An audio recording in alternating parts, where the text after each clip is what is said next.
Gente boa de Deus, como eu disse há pouco, quando eu voltasse, eu leria em Atos dos Apóstolos no capítulo 5. E eu espero que você esteja adequado para que a gente leia juntos, já agora. Entretanto, por que se diz entretanto? Entretanto é uma passagem. Passagem em relação a quê? A um contexto antecedente. O que esse contexto antecedente diz e onde ele começa para justificar esse entretanto? Começa aqui quando se diz José, a quem os apóstolos deram o sobrenome de Barnabé, que quer dizer filho de exortação, que era também um levita, natural lá do Chipre. E como tivesse ele era portanto um judeu criado numa cultura minóica, sofisticadíssima, mas era levita, portanto era da tribo de Levi em Israel. Como tivesse um campo, vendendo esse campo, trouxe o preço do campo todo e o depositou aos pés dos apóstolos para servir a comunidade, conforme nos dizem os versos de 32 a 35. Esse era o propósito, totalmente social.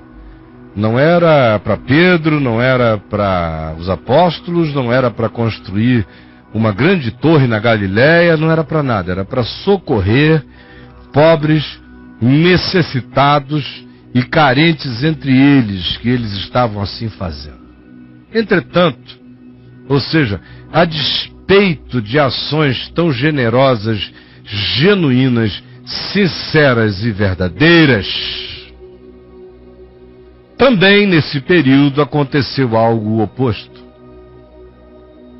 Certo homem, chamado Ananias, com sua mulher Safira, vendeu uma propriedade. Mas de acordo com a sua mulher, ou em acordo com a sua mulher, em conluio com a sua mulher, esse de acordo aqui não está bem posto, porque soa como se fosse narrativo. De acordo com o que disse Safira, não, é de acordo no sentido de que é em acordo com a sua mulher, ele reteve parte do preço da venda do bem, da propriedade. E levando o restante, depositou aos pés dos apóstolos, como Barnabé fizera. Trouxe o preço do seu campo e depositou aos pés dos apóstolos. Ou como diz o verso 35, pois nenhum necessitado havia entre eles, porquanto os que possuíam terras e casas, vendendo-as, traziam os valores correspondentes e os depositavam aos pés dos apóstolos. Então se distribuía a qualquer um, à medida em que alguém tivesse uma necessidade. Então, por causa desse contexto, Ananias agiu assim com a sua mulher. Só que eles fizeram o seguinte: eles disseram, vamos vender a nossa propriedade, vamos tirar uma parte para nós e vamos botar o resto aos pés dos apóstolos. Mas nós vamos dizer para todo mundo que esse é o valor da propriedade, porque a gente tira uma onda. Todo mundo está fazendo isso. Os mais espirituais aqui entre nós fazem assim. Os que são mais celebrados fazem assim. Barnabé acabou de fazer assim. Isso dá um status. As pessoas olham para você como alguém generoso. Então vamos fazer isso, Safira, mas não vamos dar tudo, não. Vamos guardar uma parte para a gente, mas vamos tirar essa onda. Vai ser bom, vai ser legal. Mas nós vamos dizer que é o valor do campo todo. E eles foram e assim fizeram. Fizeram esse conluio, que hoje em dia parece uma besteira. Diante do que se faz, é armação sobre armação, engano sobre engano, prostituição dentro de gabinetes pastorais, bordéis de igreja. loucuras e loucuras indizíveis, impensáveis. Essa historinha de Ananias e Safira parece uma bobagem, pé da roubalheira, da maledicência com a qual tudo é feito, com a construção de mente completamente destituída do temor de Deus, e chegando a exageros que até há pouco tempo atrás não se poderia nem conceber que se fizesse, mas se faz. Então a história de Ananias e Safira, comparada com as histórias do Papo de Graça, é uma brincadeira. A mentira deles comparada com as mentiras do Papo de Graça que a gente ouve aqui todo dia é brincadeira.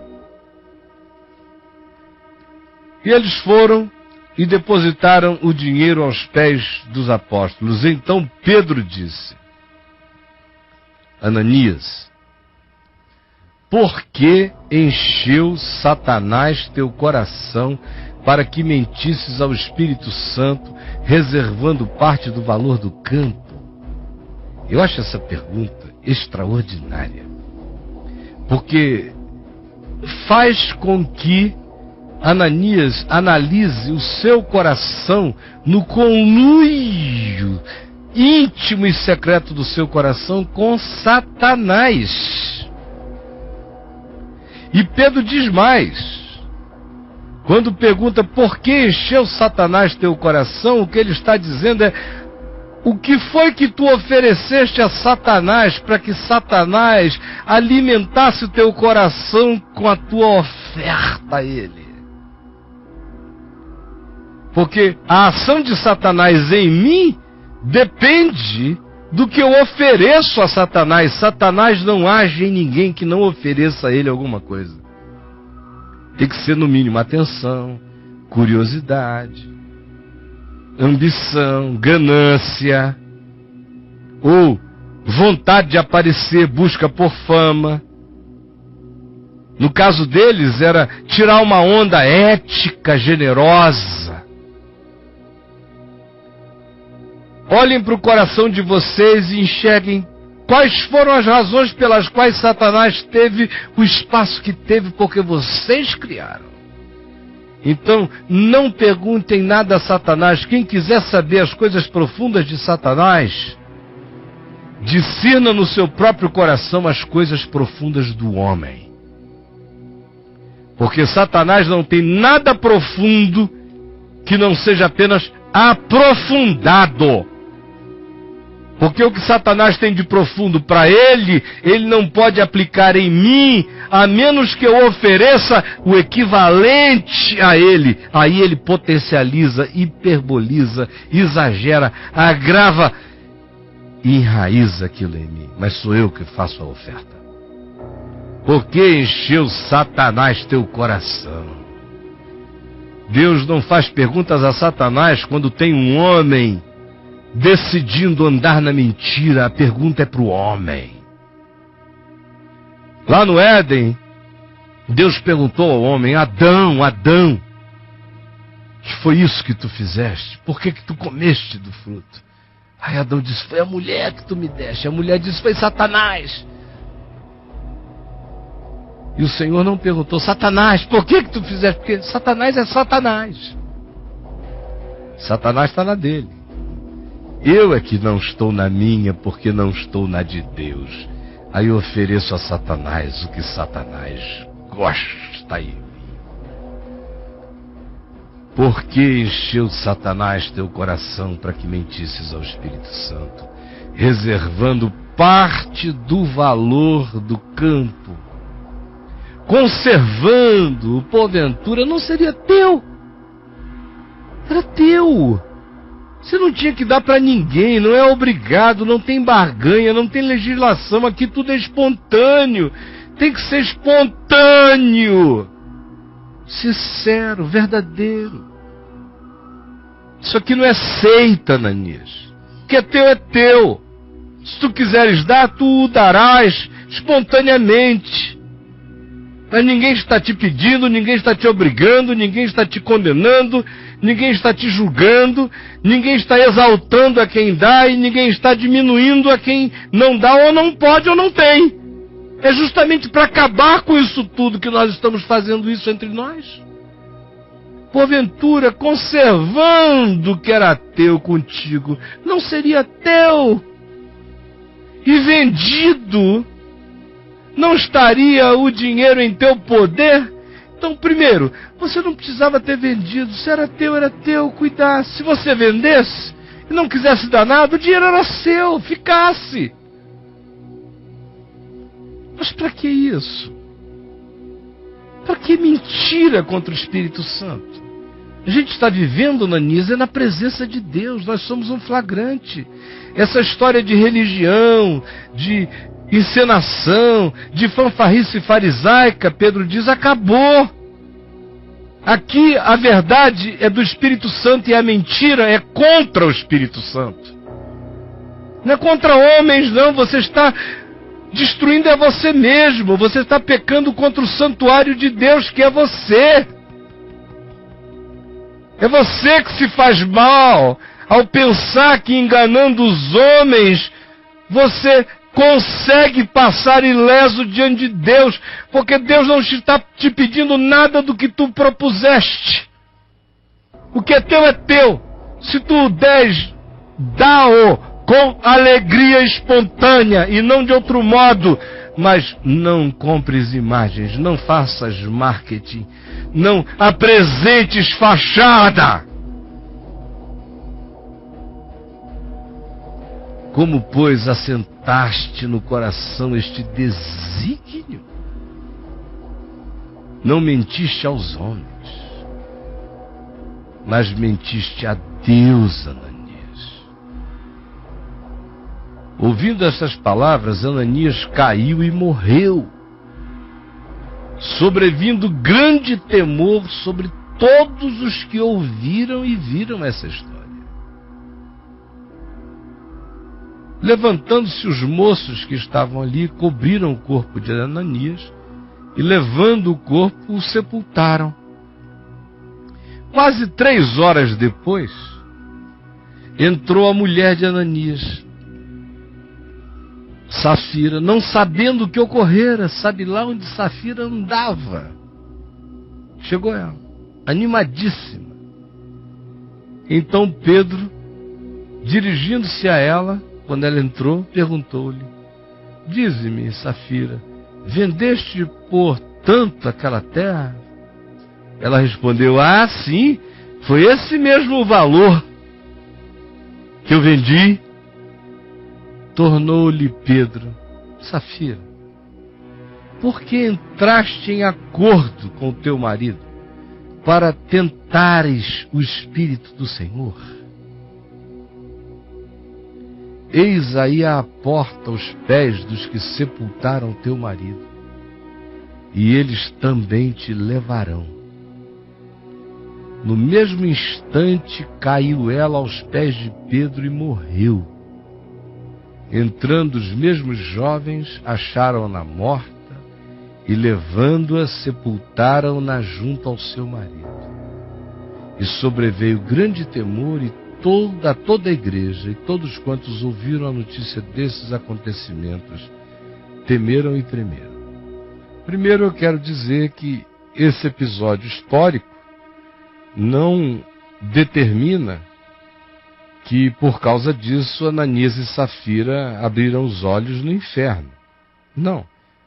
Absoluta certeza o seu irmão aqui tem que eu vou chegar na eternidade e vou encontrar Ananias e Safira em glória.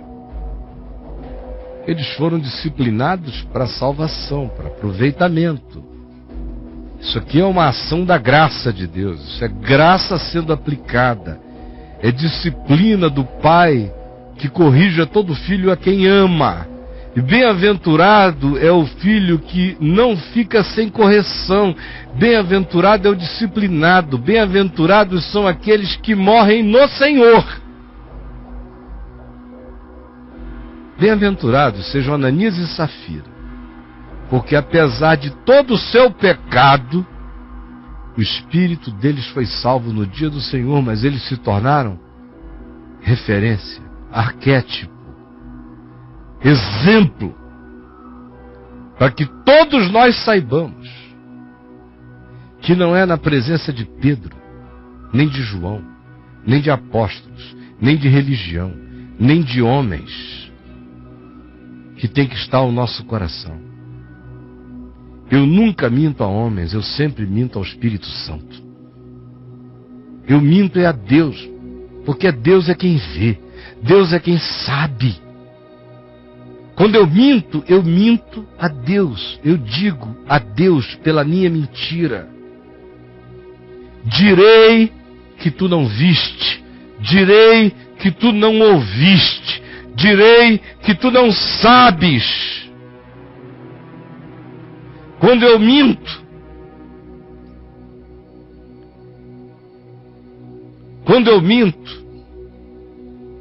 e eu não estou falando aqui de bobaginha, de um cara ali que evitou um constrangimento, dizendo, desculpa, eu me atrasei ali um pouco. Ninguém deve fazer isso, mas não estou falando de coisa séria.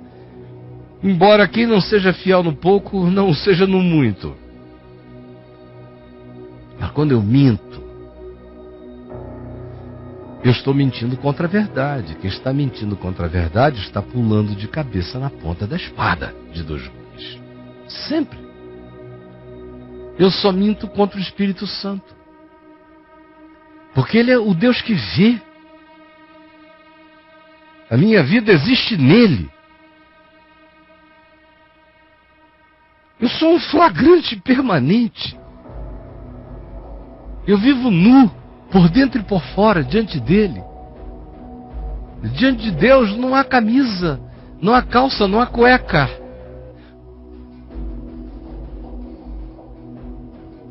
Eu estou nu. Ele é que me veste, para o meu conforto, com as vestes da justiça do sangue do Cordeiro Eterno, para a pacificação da minha consciência, para que eu me suporte. Ele me veste. Mas para que eu jamais me engane, Ele me veste. Jamais me engane pensando que existe um ambiente onde Deus não é Deus. Agora, por que eu estou dizendo isso? Porque entre nós, isso aqui acabou. Acabou. Mentira virou bobagem. Depende da gravidade dela apenas. Por gerar coisas muito trágicas, aí a gente presta atenção, do contrário, é normal. Aí se mente o tempo todo, se mente testemunhando, se mente para a glória de Deus, se criam fantasias para o povo pensar que foi Deus que fez. Não faz mal, Deus não fez, foi a gente que criou um truque, mas glória a Deus. De um lado, Deus não pode reclamar, está todo mundo de mão para cima dizendo que foi Ele que fez, a gente que construiu, e a grana vem para nós, aleluia. É um win-win relationship com God, com Deus. Ele ganha e nós ganhamos. Ai de nós, porque acabou o temor do Senhor no coração da maioria. Ai de nós. Nós ainda vimos aqui ano passado, no início deste ano e já neste ano, algumas ações de Deus ao estilo Ananias e Safira. Vocês lembram daquele senhor, pastor, sogro, possuindo a nora, e por fim até obrigando a nora a querer continuar a ter relações com ele durante anos, 4 anos, 5. E como ele lutou aqui e me amaldiçoou de todos os modos, me chamou de diabo, disse que ia continuar fazendo a maldade dele, que ele ia pegar assim aquela safada do jeito que ele quisesse, e as demais meninas da igreja que ele pegava mesmo. E vocês viram os embates que nós tivemos aqui. De todo o coração eu exortei em amor e em verdade, mas tive que dizer a ele: se ele continuasse naquela determinação de recalcitrância contra os aguilhões, eu citei para ele o texto de 1 Coríntios 5, de que a mão de Deus iria ferir-lhe a carne, na esperança de que o espírito dele ainda fosse salvo no dia do Senhor Jesus.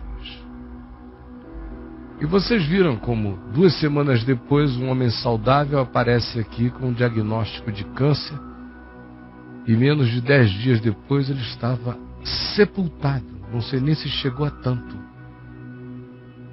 E o temor que caiu no coração de todos. Nós vimos nos últimos 3 meses, acompanhamos a história do pastor Roberto, lá no interior de São Paulo, da Cláudia, da Vera, dessa família que, pela graça de Deus, a mão do Senhor libertou. Salvou um grupo enorme de pessoas que estavam há anos sob engano e mentira. Mas vocês viram que a intervenção de Deus trouxe morte. Morte. E vocês também me viram aqui dizendo que quando a Fernanda, filha da Cláudia, médica cardiologista, que coincidiu de cuidar do pastor Roberto no hospital depois daquela catástrofe inteira, quando ela disse que dificilmente ele se recuperaria do 3º infarto, tudo assim, rápido e súbito, eu disse que oraria por ele. No dia seguinte, ou 2 dias depois, veio a notícia que naquela mesma noite ele tinha morrido. E eu falei, como eu disse aqui ao Braulio, ao final daquele papo de graça, eu orei por ele, mas meu coração ficou com a convicção de que o Senhor vai levá-lo. Do contrário, vai ser até pior para ele ficar. E esse povo que está aí precisa começar a recuperar o fato de que Deus é santo. Que graça de Deus e santidade de Deus não são divorciadas, são a mesma coisa. Que a disciplina de Deus é graça, é amor, é para aproveitamento. E mais, é bom que todos saibam que se eu quiser andar como eu queira andar, eu estou livre para fazê-lo. Sabe?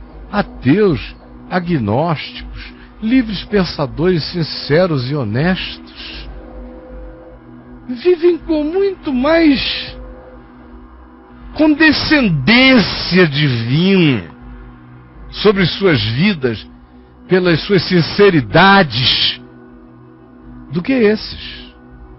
Entre nós, apóstolos, bispos, pastores, mentirosos, nojentos, ludibriadores, adúlteros, enganadores, swingueiros, surubentos, ladrões, roubadores, criadores de armadilhas, de ardis, mágicos do engano. Esses não creem em Deus. A gente tem que refazer o conceito de ateísmo. Ateísmo de verdade, gente, não é quem tem a coragem de dizer que não crê em Deus. Não é.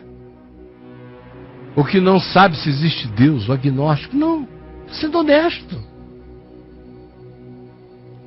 O grande ateísmo é dizer: em nome de Jesus eu estou aqui, já com 3 meninas esperando lá atrás, um gabinete pastoral para ele carcá-las convenientemente, enquanto a esposa dele está sequestrada em casa com 6 Rivotril na cabeça.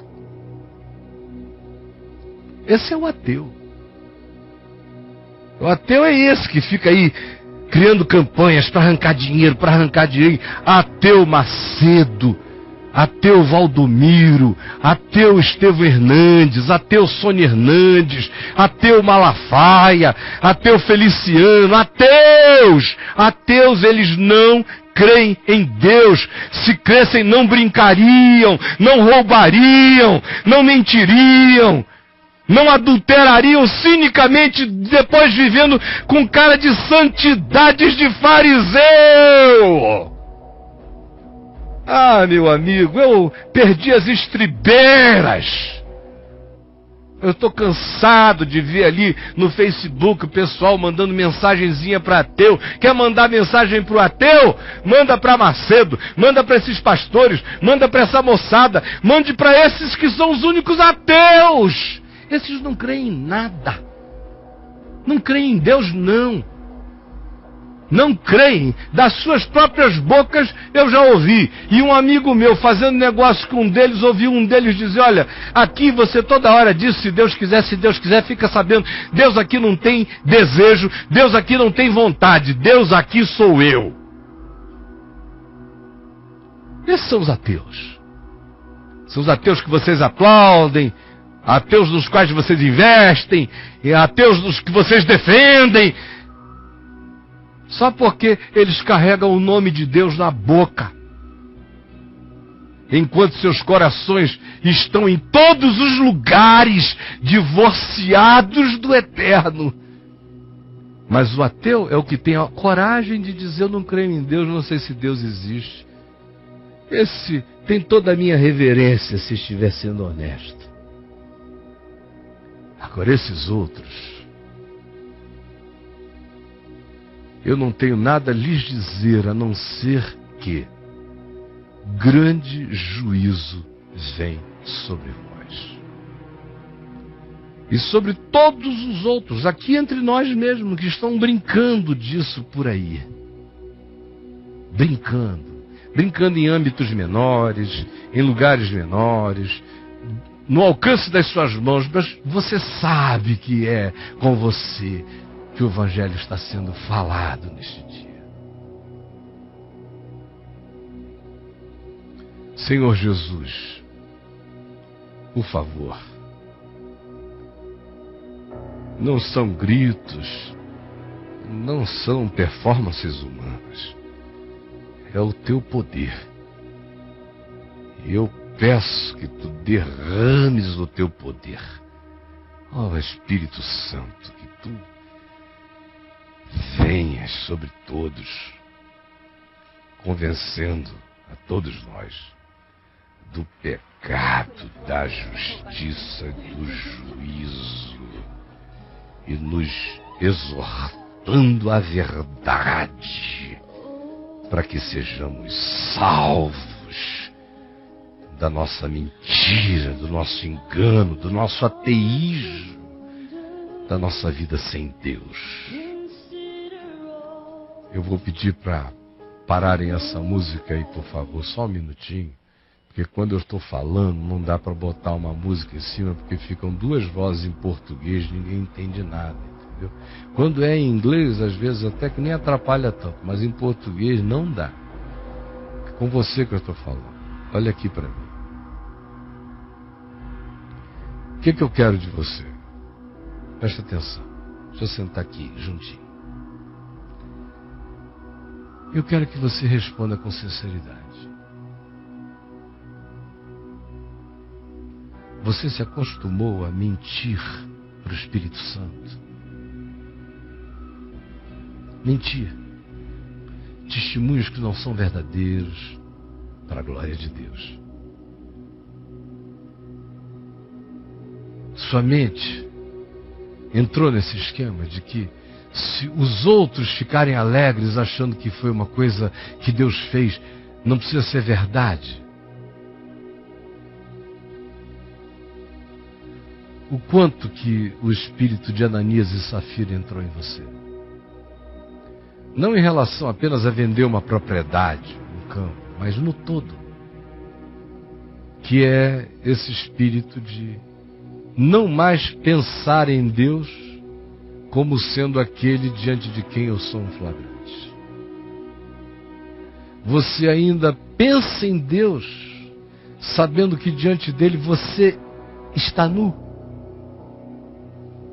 Ou Deus já inexiste para você faz tanto tempo, e você já se habituou a falar com esse que não existe, a cantar para esse que não existe, a aplaudir esse que não existe, sair para sacanagem porque ele não existe, mas faz de conta que existe. Não, ele existe sim, ele só não está nem aí. ou ele está aí só se a gente não comparecer, se a gente não der dinheiro, se a gente não fizer algumas coisas. Se a gente fizer certas coisas, ele topa tudo. Porque Deus, afinal, topa tudo por dinheiro. Eu não é? Deus dos crentes foi criado pelo Silvio Santos. Topa tudo por dinheiro. Mas me responda. Você perdeu o temor do Senhor mesmo? Porque o temor do Senhor consiste em aborrecer o mal, a língua falsa perversa, o falar injurioso, o olhar altivo, preconceituoso, soberano, arrogante.